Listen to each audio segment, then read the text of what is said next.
Archaeologists have revealed the location where unknown Nazi technology was stored. The Nazis hoped this would help them evade responsibility. Hitler's collaborators didn't have time to hide these treasures. Göring's silk robes aren't the strangest thing left behind by the Nazis. People are still searching for Reich gold in the ground. Old photographs reveal a camp that isn't on maps, and a U-boat headquarters that could hear the Atlantic is hidden in a pine forest near Berlin.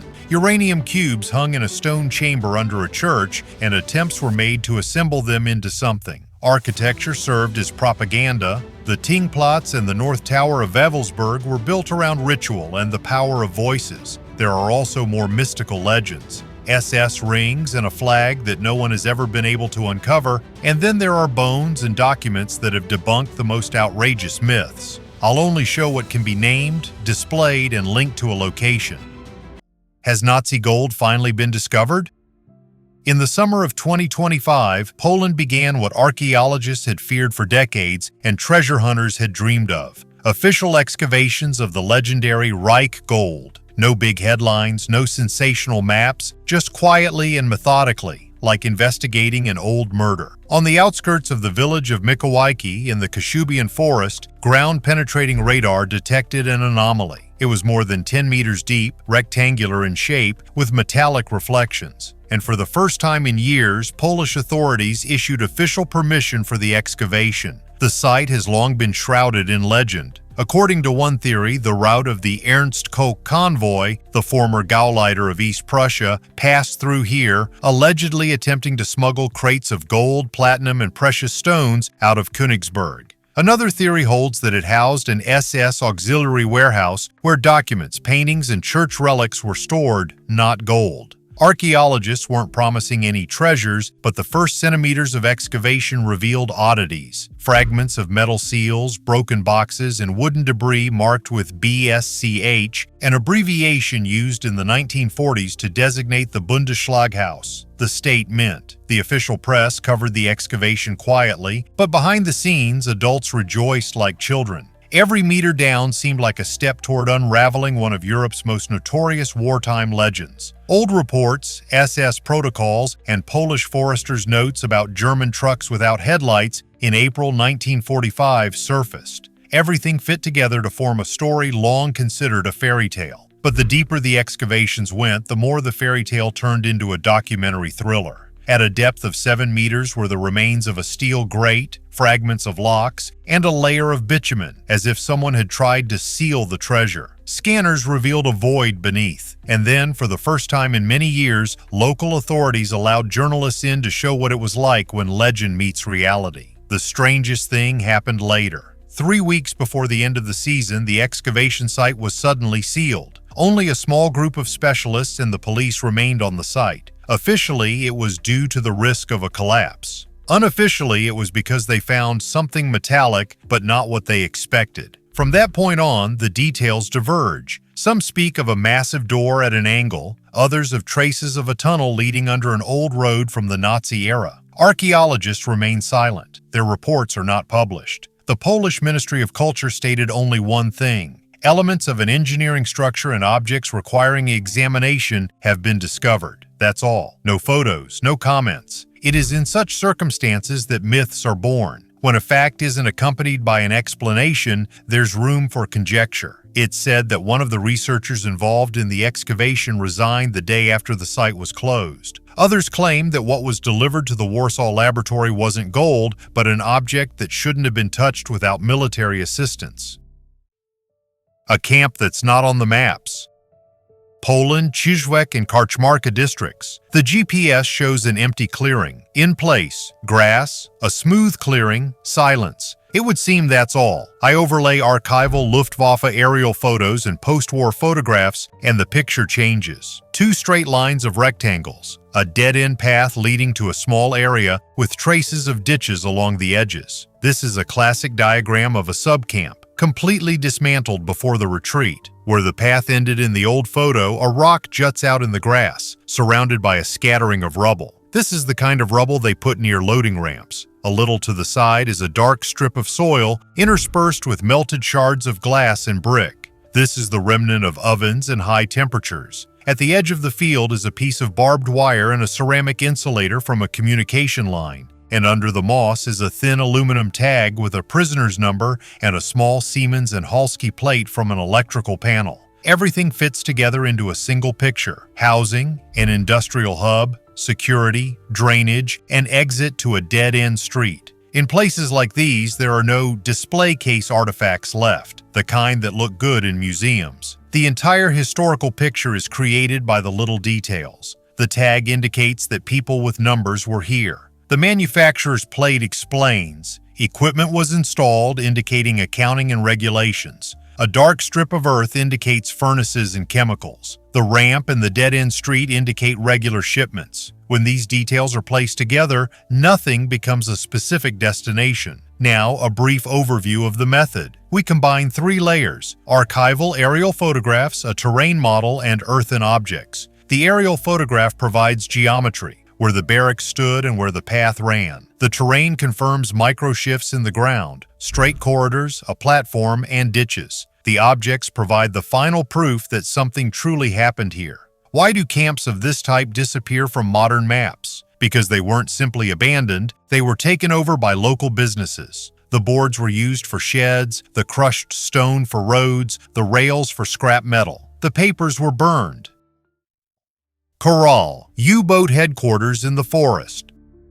Under Berlin, among swamps and ancient pine trees, lies a place long considered a myth. It was simply called Koralle, a secret base from which German U-boats were controlled, despite having no direct access to the sea. The dense forest near Bernau served as a communications hub for the Atlantic, and if a submarine disappeared somewhere in the ocean, this is where its last signals would arrive. From the air, this place appears to be an ordinary patch of forest. But beneath the moss are kilometers of cables, concrete antenna rings, tunnels, and bunkers. All that remains of the Kriegsmarine's underground communications headquarters, built in 1943. Back then, the Reich's best radio operators were brought here. Amplifiers, repeaters, cryptographic machines, even backup generators in shock-proof chambers were housed here. Koralle was more than just a communications center. It was the brains of submarine warfare hidden underground. When Soviet troops approached Berlin in 1945, base personnel received orders to destroy equipment.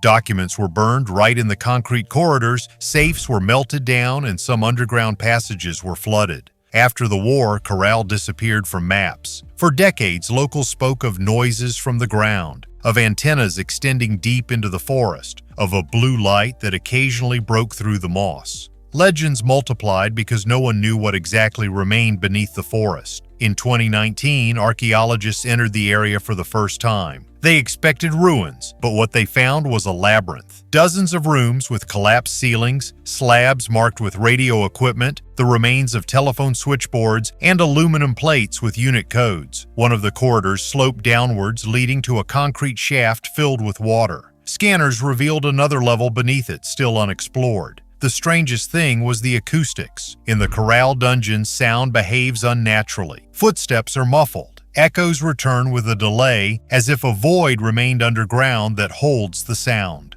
Local diggers call this the station's breathing. There's an old British intelligence report dated June 1945. It says that the base may have been testing the Drachenruf protocol, a radio code for calling submarines from a distance of over 5,000 kilometers. The document ends. What this signal was, or whether it even existed, has never been proven. But the archives confirm one of the last radio intercepts by Reich submarines did indeed coincide with the last communication session recorded near Bernau. Today, Koralle stands silent. The concrete is overgrown, the doors are locked, the forest has reclaimed its land. But if you put your ear to the stone, you can hear a faint hum. Perhaps the wind, perhaps the memory of the equipment. And everyone who goes down there says the same thing. It feels like the station is simply waiting for an order that never came.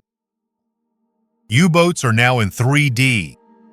We're used to seeing submarines in archival photos, black and white silhouettes and legends. Now things are different. Submarines are now read like architecture. Multi-beam sonar, photogrammetry, underwater laser, and a Type 7 or 9 hull unfolds on the screen down to the rivet. Details that explain an entire war are visible. The first thing that strikes you on real models is the damage. On one submarine, the stern is twisted like a tin can. A depth charge detonated near the rudder. The skin sheets are turned outward, a crack runs along a seam, and the direction of the shock wave is immediately apparent. This isn't speculation. 3D shows the geometry of the metal, and it doesn't lie. Another has a hole near the bow below the waterline, and nearby is a trace of a cable. It looks like a mine cable was caught and then a destroyer's fire finished it off. Such things used to be guessed from eyewitness accounts. Now they're visible. The most striking feature is the hatches. On many submarines, they're frozen in one position. Some are open, indicating the crew was attempting to exit. Others are closed and jammed, with air bubbles and sludge visible inside, indicating rapid escape. The markings on the propeller, the shape of the conning tower, the type of periscope housing, these easily link the submarine to its departure date and last radio contact. Then it becomes clear how the last voyage went. Base, hunting area, point of destruction. The surviving components sometimes reveal the underlying failure. A warp after overloading the torpedoes, a damaged depth rudder, a torn drive, and the submarine becomes a motionless target. Finally, the condition of the hull reveals how it lies on the seabed. Peeled paint along the edges, growths, sediment streaks along the side. These signs reveal which way the current pulled it, what tore it off first, and which elements were torn off after the sinking. All of this is becoming more interesting to us because we can now study old military equipment in great detail, even that stored deep underwater. We can now recreate the moment a submarine sank, show what a naval battle looked like in the 1940s, and compare it all with the archival documents we have left. SS Ring Box. This small but heavy object is a silver Totenkopf ring. A skull is on the front with runes, oak leaves, and thin ribbons of ornamentation on the sides. Inside, there are usually 3 elements: the owner's name, the date of presentation, and the facsimile H. Himmler. These rings were made in Munich by jewelers Gar, Otto Gar, and were presented from the mid-1930s until 1944. This wasn't a purchase, but a sign of loyalty. Upon leaving the SS, the ring was required to be returned. Upon death, it was sent to headquarters. This is where the legend of the common box originated. According to the rules, the rings of the dead had to be returned to a central location, and in retellings, this location quickly became the Wewelsburg, the lower hall, the niche under fire, the safe of the order. Then it all comes together beautifully like a thriller. Thousands of personalized rings in one room, an eternal list of the dead, security, Himmler in possession of the key. The end of the war and the piggy bank disappears. What do we have today besides these stories? Single rings with clear engravings, names, dates, the distinctive H. Himmler, in museums, police archives, and with collectors. There are packages of delivery documents and lists of recipients. There are post-war protocols for the confiscation of symbolic objects, where rings flicker like a line. But we have no single discovery of a massive accumulation of rings. No boxes from a single location containing hundreds of pieces. No archival inventory of the rings with a list of names. And this despite the fact that the ring market knows full well that if the order box really did surface, proving its existence would be a matter of 2 photographs and 1 registry. Why the legend lives on. Firstly, the item is very personal. On the inside is a name and date. Secondly, the end of the war creates the perfect curtain to conceal the subsequent movement of the rings. Some artifacts were certainly destroyed in bombings and fires, some were taken away as trophies, and others disappeared into private hands without papers.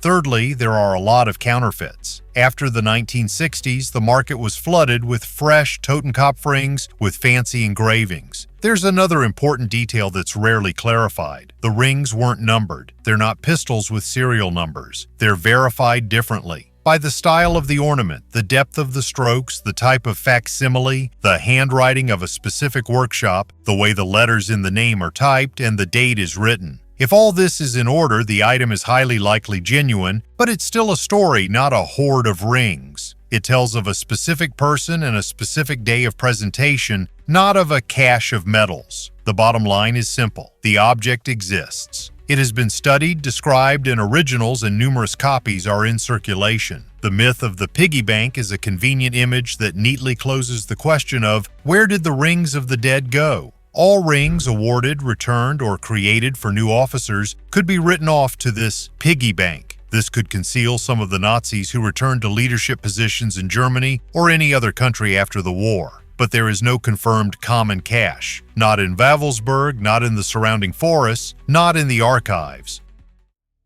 Ghost radars. On the shore, it looks like just a circle of concrete in the grass. Come closer and you'll see threaded pins sticking out of the circle, wounds from cable ducts running around the perimeter, and nearby is the square foundation of a small house. This isn't a rural warehouse site. Freya stood here, an early warning radar that spotted aircraft far above the North Sea. A little further away, you'll see another trace, a massive ring with 4 ears for mountings and a heavy cable entry. This is the site of the Wewelsburg, an anti-aircraft gun guidance radar. 2 circles, and a piece of the air war comes to life before your eyes. These dots stretch in a chain along the coast and around towns. In some places, only slabs and rusty rebar remain. In others, the concrete ears for the mast trusses are still visible. The pattern is always recognizable: an antenna circle, a cable trench leading to the distribution system, a generator foundation, and sometimes a low communications bunker. If you encounter an elongated rectangle with a cluster of anchor holes, it could be a Wassermann, a tall lattice mast.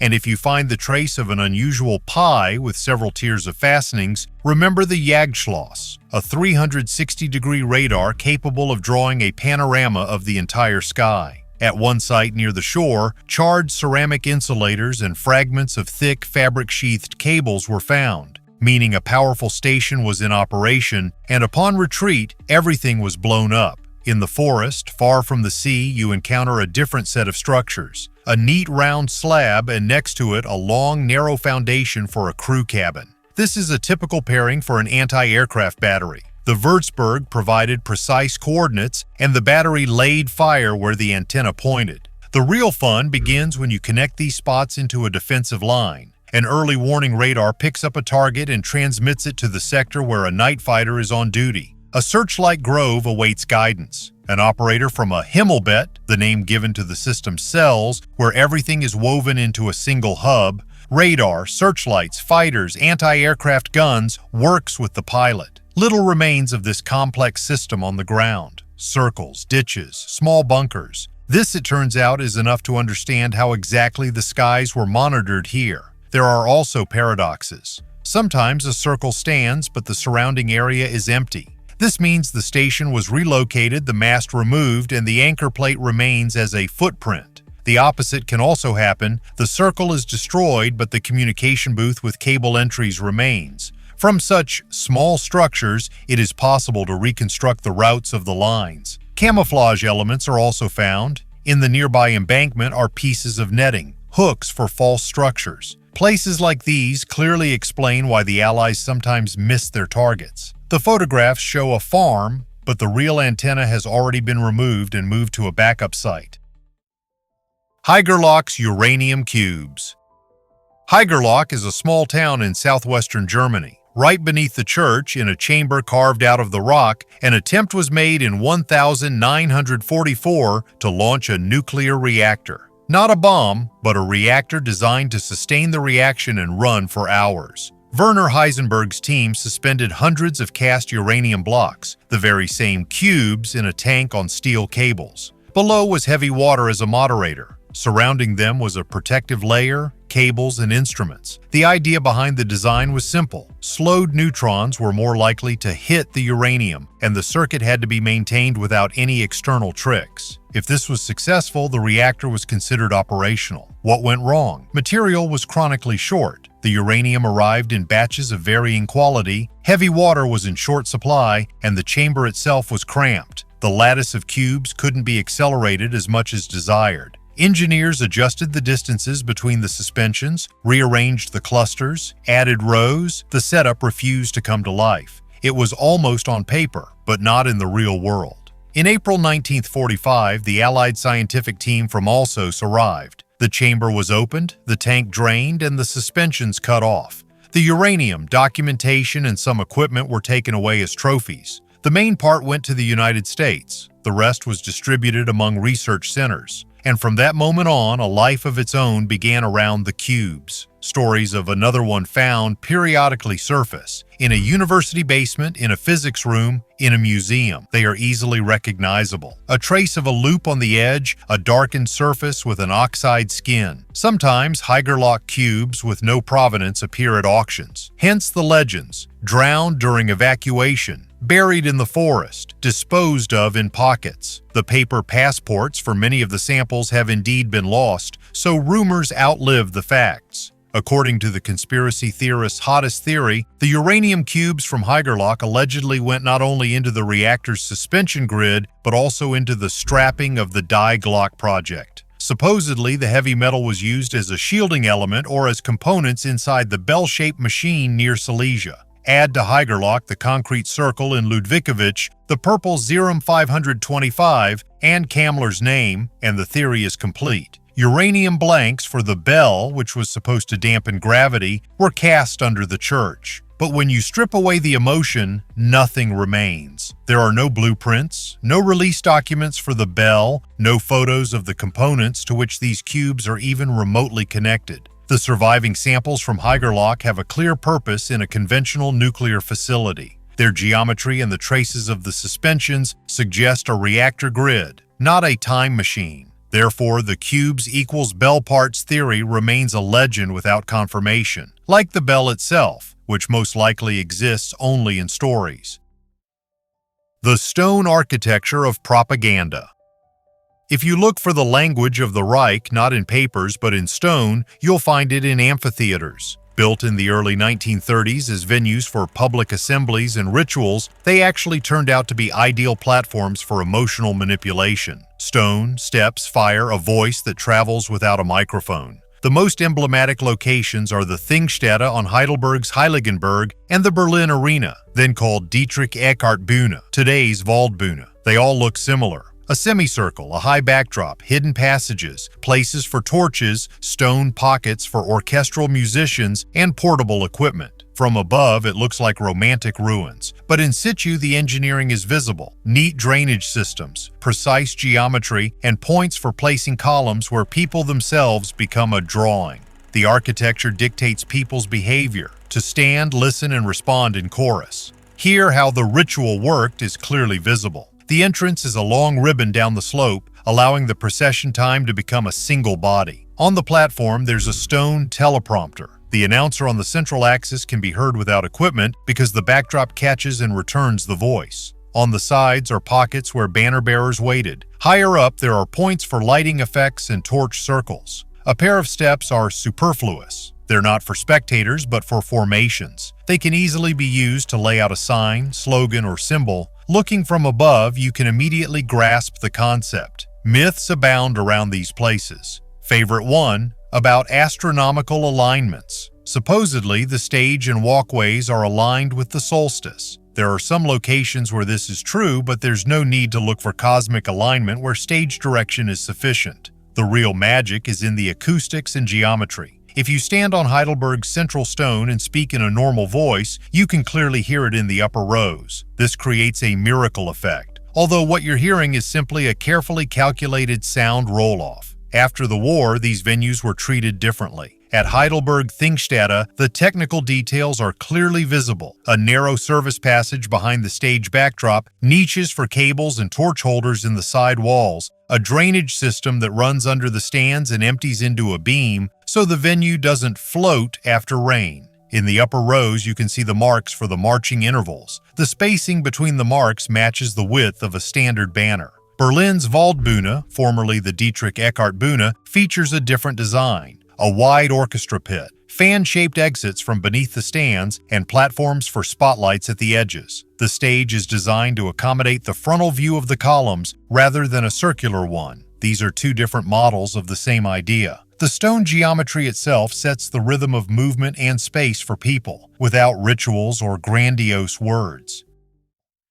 The flag no one found. This flag had its own biography, longer than that of many people. A piece from Munich in 1923 after the beer hall putsch, it was painted as a witness to the blood of the dead. From that moment on, the object became a relic. At party rallies, it was used to consecrate new standards, and the name of the standard bearer, supposedly only one, so as not to dilute the cult, was known by heart. At parades, it did not march with the general mass, but rather at the front, escorted and guarded. Just anyone was forbidden to touch the banner. Only those permitted to transfer some of the sacred status to their banners were allowed to approach. Next comes something they prefer not to remember. In peacetime, any cult requires storage and a schedule. The Blutfahne lay in Munich in the party offices where it was returned after the rituals. The lists include hall numbers, departures for congresses, and a specific storage regime. The fetish lived according to a schedule, a ceremonial removal, a brief ritual, and a return trip to the closet where it was awaited until the next main day. The relic's final act begins before 1945 with the bombings. Archives, offices, halls, everything that seemed eternal had to be hidden, transported, and packed. Some theories suggest the banner was evacuated, others that it remained in Munich until the end. After the city's fall, the trail diverges. Some say it was seized by the Allies along with other party paraphernalia, and somewhere in the inventories it appears under an anonymous number. Another says the banner burned in a fire in the building where it was being stored along with paper collections. A third theory is private ownership, a trophy without documentation, cut into pieces and dispersed as a souvenir of history. Why was such a sacred object so easily discarded? Because at the moment of collapse, sanctity ceases to protect. When the legend crumbles, all that remains of an artifact is the fabric and the staff. All the security mechanisms, passes, guards, lists, disappear overnight. And if the box lacks a clear label, the object becomes simply an object. Thus, the flag, on which a cult had been built for decades, disappeared among boxes, safes, fire, and the hands of others. In the post-war years, the Blutfahne surfaced dozens of times, in newspaper headlines, in the accounts of eyewitnesses, at auctions featuring pieces of the original. Not a single sensation stood the test of time. Either the fabric was fresh, or the paint was not from the period, or the origin story was torn apart at the very first date. And this is a rare case where the absence of an object resonates louder than any exhibit. The flag, around which eternity was built, did not survive the demise of the institution that created it. All that remains are photographs, protocols of ceremonies, names of standard bearers, and a void in the place of the thing. The secret of Wewelsburg. Wewelsburg is a place where the castle's shape sets the mood. The north tower is built like an arrow pointing north. At the top is a circular stone hall, referred to in documents as the Obergruppenführersaal. 12 niches around the perimeter, smooth walls without unnecessary decoration, and a void in the center. On the floor is a rosette of rays. Today it is called the Black Sun, but this is a post-war name. The SS documents do not contain such a term. Below the hall is a domed chamber with a central platform and a niche for firing. Stand in the center and the voice gathers itself without any technology. There is no mysticism. The geometry and acoustics are precisely designed. From 1939 to 1943, Himmler wanted to transform the castle into the core of the order, expand the northern wing, build an archive, a school, a hotel for his own people, and establish his own ritual of power in stone. The project was led by the architect Hermann Bartels. The stone was hewn by prisoners of the Niederhagen/Wewelsburg camp. The camp was built specifically for construction. This is important to remember when you're tempted to fixate on the beautiful symmetry at the top. Every even seam was paid for with the lives and illnesses of others. There's much inside the tower that people like to add to the picture. They talk about nighttime initiations, blood on the steps, and secret signs in the masonry. The legends are convenient, but when you ask to see the object, they lay plans, estimates, prisoner lists, and photographs of construction crews on the table, not ritual utensils. The real effect here is different. A hall without a throne, 12 identical niches, a dome below that returns sound to the center. All this is ideal for closed, intimate meetings and demonstrations of unity, not for mystical spectacles. The end of the war is visible in the stone. In March 1945, the SS attempted to blow up the northern part during their retreat. The traces of the blast cannot be hidden. Differences in the masonry, chips, soot stains, and the seams of later repairs. After the war, the castle has served as a memorial. The museum displays SS documents, reconstruction plans, the history of the Niederhagen camp, and the names of those who hauled the blocks there. The Reichsmarshal's Holy Relic. The name of Göring's estate, Karenhall, is not a play on words, but a monument to one woman. Karin Axelina Hulda Falk, a Swede from a noble family, died in 1931. Göring adored her so much that he built an entire world around her memory. In the Spreewald Forest, a house museum of his life, hunting lodges, collections, and among all, Karin's mausoleum grew up. Thus, the Reichsmarshal's Holy Relic was born, love transformed into architecture. The story seems almost surreal. First, Karin was buried in her homeland with full honors, quietly, in a family-like manner. Then, when Göring was already ascending as a politician, the remains were transferred to Germany, to a specially constructed burial chamber, Karenhall, a stone slab, a niche for the sarcophagus, torches, hunting emblems and coats of arms, and inscriptions of loyalty. He took guests there as if to a personal temple. In speeches and interviews, Karin became a symbol of pure love, which he preserves forever. It was a propaganda gift, a marshal who neither drank nor caroused, but kneeled before the memory of his wife. But then a disturbing plot unfolds. It's the spring of 1945, and the front is approaching Berlin. Göring orders Karenhall to be blown up to ensure that nothing falls into the hands of the Russians. Before the explosion, the sarcophagus is opened. There are accounts of the remains being taken and hidden in the nearby woods. Others say they are transported to a shelter in a communications vehicle, changing the location twice a week. When people try to reconstruct the route years later, they come across not just one point, but a whole chain of secret burial sites. In this confusion, legends are born. The ashes were dissolved in the lake, the sarcophagus was carried off by looters, or it was moved to the monastery crypt and exchanged for a replica. The more people tell how it was, the more obvious it becomes that each has its own ending. There is also a very mundane story. After the war, Karenhall was dismantled for houses and barns. Stone portals, stairways, panels from hunting lodges. Police reports mention unmarked marble slabs, carved railings removed from an outbuilding. The mausoleum is gone, but the details live on nearby,